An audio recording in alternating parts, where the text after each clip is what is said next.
మరోవైపున చూస్తే వాలంటీర్ వ్యవస్థ లేదు, ట్రాన్స్పరెన్సీ లేదు, పారదర్శకత లేదు, స్కీములు లేవు. ఉన్నదల్లా ఏమిటి అనంటే రెడ్ బుక్ రాజ్యాంగం నడుస్తూ ఉంది, విచ్చల విడిగా కరప్షన్ జరుగుతూ ఉంది.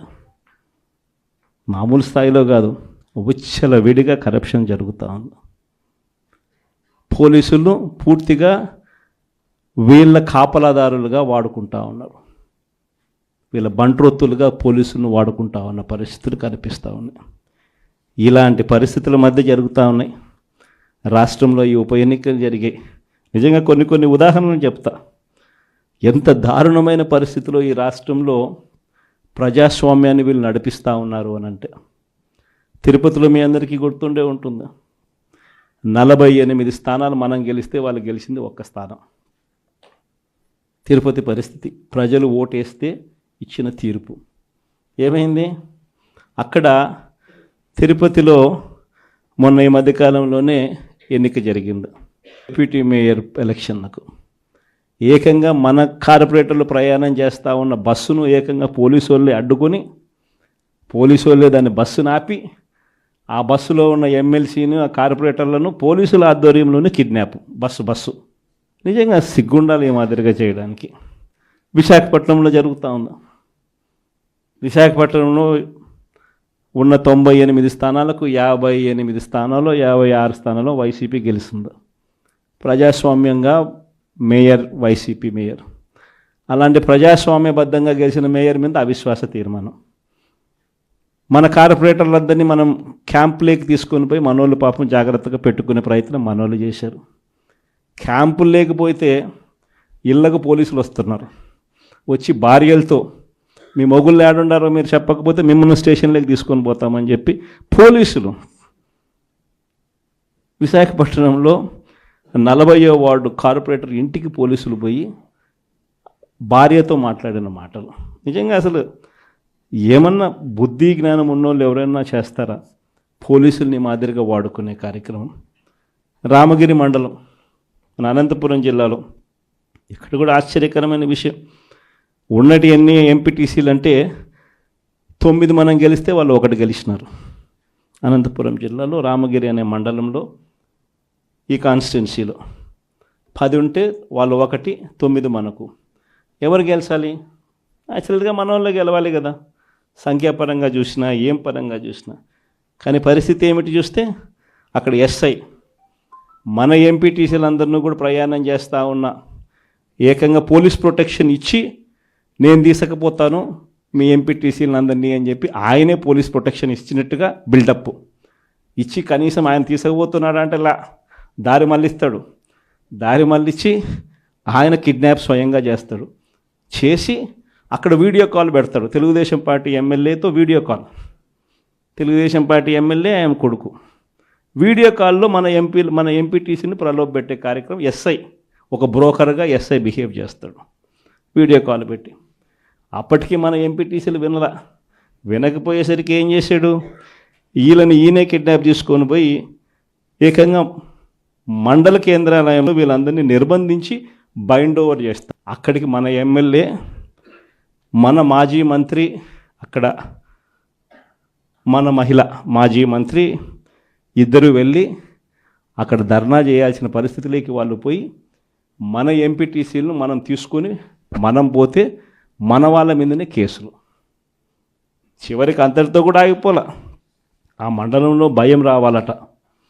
ఆ మండలంలో భయం రావాలని రామగిరి మండలంలో ఏం చేశారు? ఒక ఇంపార్టెంట్ బీసీ లీడర్ను, లింగమయ్య అనే ఇంపార్టెంట్ బీసీ లీడర్ను చంపేసినారు. పోలీసులు ఏం చేస్తూ ఉన్నారు? పోలీసుల సమక్షంలో ఏకంగా చంద్రబాబు నాయుడు గారు ప్రతి కాన్స్టిట్యున్సీలో చేయిస్తూ ఉండేది ఏమిటి? ఇదే నిజంగా ప్రజాస్వామ్యం? ఈ మాదిరిగా నిజంగా ప్రభుత్వం అన్నది పరిపాలన చేయాల్సింది ఈ మాదిరిగా చేయాలనా? ఇంకొక ఎగ్జాంపుల్, రామకుప్పం అంటే స్వయాన చంద్రబాబు నాయుడు గారు సొంత కాన్స్టిట్యున్సీ. చంద్రబాబు నాయుడు గారు స్వయాన సొంత కాన్స్టిట్యున్సీలో రామకుప్పంలో 16 ఎంపీటీసీలకు 16కు 16 మనమే గెలిచినాం. పోటీ పెట్టలా కనీసం ఈ మనిషి. పోటీ పెట్టినా వాళ్ళ కూడా డిపాజిట్లు కూడా రాలా.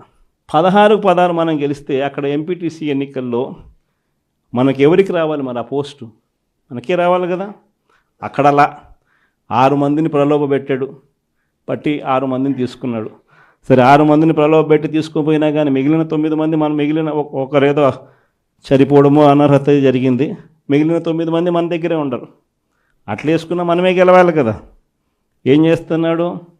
వాళ్ళు ప్రయాణం చేస్తూ ఉన్న బస్సులు దారిలో పోలీసులు అడ్డుకుంటారు, వాళ్ళని కౌంటింగ్ దగ్గరికి పంపించకుండా చంద్రబాబు నాయుడు ఏం చేస్తూ ఉన్నాడు? కోరం లేకపోయినా కూడా వాళ్ళ మనిషి గెలిచినట్టు డిక్లేర్. 6 మందే, ఈ పక్క మన దగ్గర 9 మంది ఉన్నారు, వాళ్ళు మన వాళ్ళే.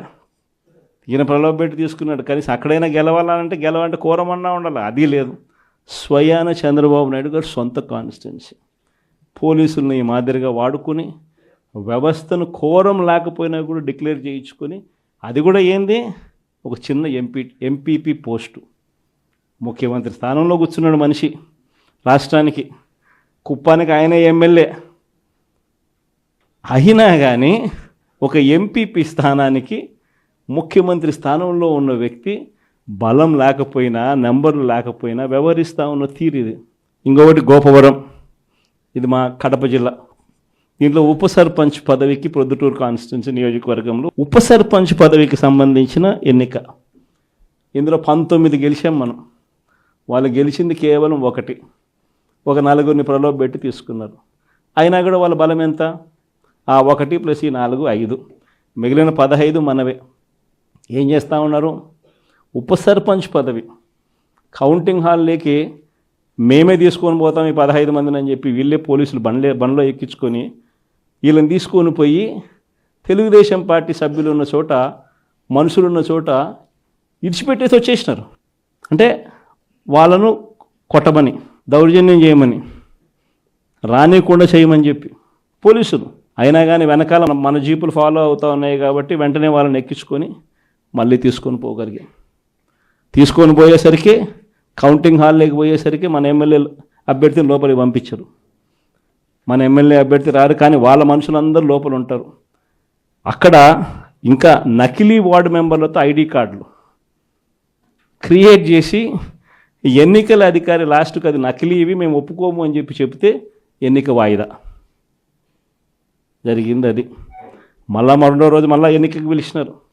రెండో రోజు మళ్ళీ ఎన్నికకి వెళ్ళిపోతే రెండో రోజు ఏమంటాడు, ఎన్నికల అధికారి గుండెపోటు అంట, మళ్ళీ వాయిదా. బలం లేనప్పుడు ఇవన్నీ చేస్తూ ఉండరు. నేను చెప్తా ఉన్నా, ఎన్ని ఎగ్జాంపుల్స్ ఏదైతే చూస్తూ ఉన్నాం. ఇంకో చోట తుని నియోజకవర్గం 30కి 30 మనమే గెలిచాం. మళ్ళీ వీళ్ళ దగ్గర నెంబర్లు ఎక్కడున్నాయి, బలం ఎక్కడుంది, ఏముంది? అయినా కానీ వైస్ చైర్మన్ పోస్టు వాళ్ళకే కావాలని చెప్పి ఏకంగా అడ్డంకులు క్రియేట్ చేయడం, వాయిదాల మీద వాయిదాలు వేయించడం, చివరికి ఏ స్థాయిలో భయపెట్టే కార్యక్రమం చేసినారంటే మున్సిపల్ చైర్మన్ అనే అభ్యర్థి ఆడాయమ, మున్సిపల్ చైర్మన్, నాకు ఈ పదవి వద్దు, నీ ప్రభుత్వంలో నాకు ఈ పోస్టు వద్దు అని చెప్పి రిజైన్ చేసి తీసుకోపో చంద్రబాబు అని చెప్పింది. అంటే ఆ స్థాయిలోకి ముఖ్యమంత్రులుగా ఉన్న వ్యక్తులు. ఒక తుని అనేది ఒక చిన్న ప్రాంతం, ఒక మున్సిపాలిటీ. అందులో ఎవడు మున్సిపల్ చైర్మన్ అయితే ముఖ్యమంత్రికి ఏం సంబంధం? ఏమవుతుంది? నువ్వే ముఖ్యమంత్రి స్థానంలో ఉండవు, తునికి ఎమ్మెల్యే కూడా మళ్ళా మీ వాడే, ఏం తేడా పడుతుంది? అయినా కూడా ఇది పరిస్థితి. ఇంకొకటి అత్తిలి 20కి మనం గెలిచింది 16, వాళ్ళు గెలిచింది, కూటమి ప్రభుత్వం గెలిచింది 4.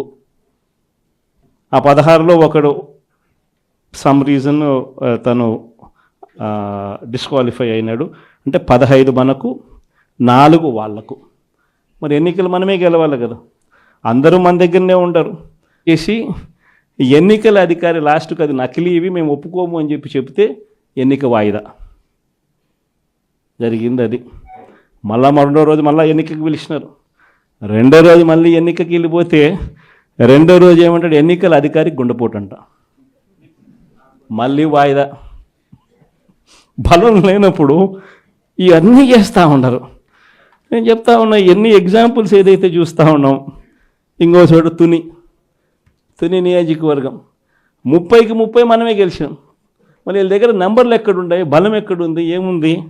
అయినా కానీ వైస్ చైర్మన్ పోస్టు వాళ్ళకే కావాలని చెప్పి ఏకంగా అడ్డంకులు క్రియేట్ చేయడం, వాయిదాల మీద వాయిదాలు వేయించడం, చివరికి ఏ స్థాయిలో భయపెట్టే కార్యక్రమం చేసినారంటే మున్సిపల్ చైర్మన్ అనే అభ్యర్థి ఆడాయమ మున్సిపల్ చైర్మన్ నాకు ఈ పదవి వద్దు, నీ ప్రభుత్వంలో నాకు ఈ పోస్టు వద్దు అని చెప్పి రిజైన్ చేసి తీసుకోపో చంద్రబాబు అని చెప్పి చెప్పింది.